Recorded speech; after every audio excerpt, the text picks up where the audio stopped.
My name is Julia Strickland, and I am the Secretary of the Aberdeen Civic Society. Aberdeen Civic Society was founded in 1964, so this is our 60th year now.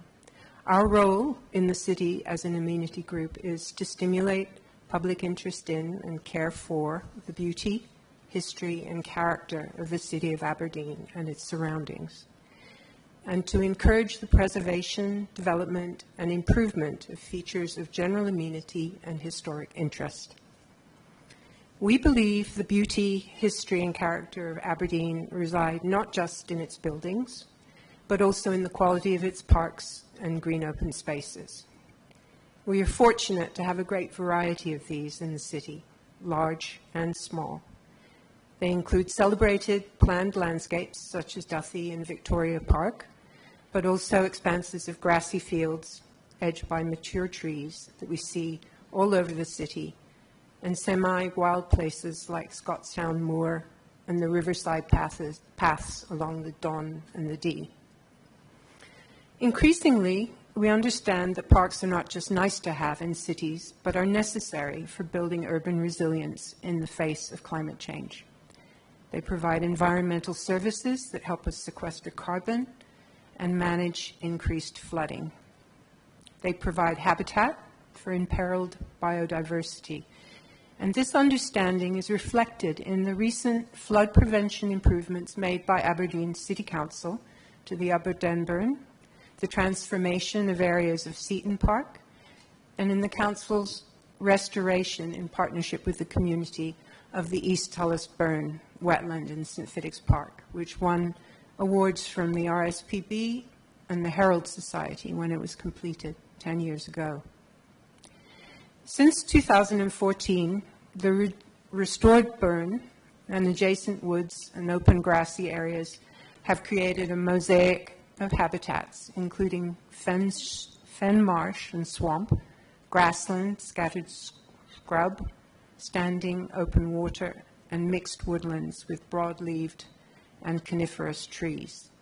These habitats support mammals such as roe deer and badger, amphibians, including toad, and numerous invertebrates.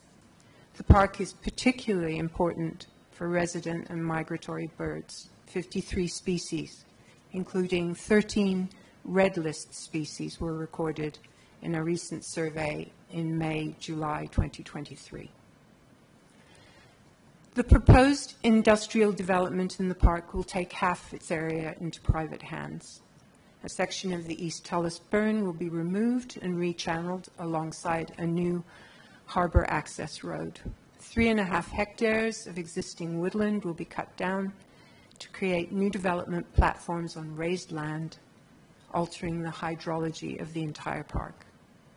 Industrial use of these platforms, as people have been pointing out, will impact local air and water quality and will result in noise and light pollution that is incompatible with existing biodiversity. The applicants insist that the park will be improved by their interventions, but removing large areas of wood and grassland, covering sections of existing wetland, and disturbing what remains will destroy resident animals and plants.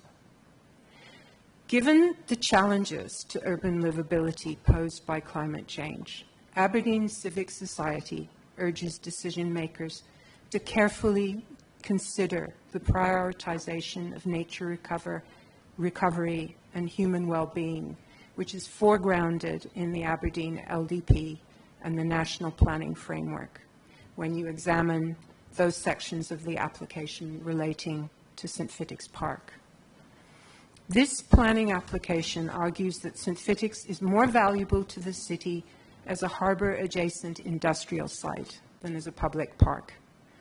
While industrial development may serve private economic interests, we suggest that the existing park, in its entirety, with its successful mixture of amenity green space and renaturalized wildland, preserves public livability and will continue to do so. Ensuring public livability is a core obligation of local government.